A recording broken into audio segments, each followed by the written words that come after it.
Ladies and gentlemen, this is the 2022 Kawasaki Ninja 650. Let's freaking check it out. While you're looking at this bike, let me take you through something amazing. Imagine filling up a 15-liter fuel tank and only after 300 kilometers of riding to refill it again.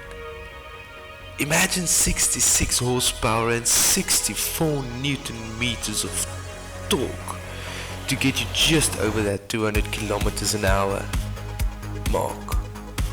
And then comes to a standstill with a double front disc ABS and a single disc rear ABS brakes.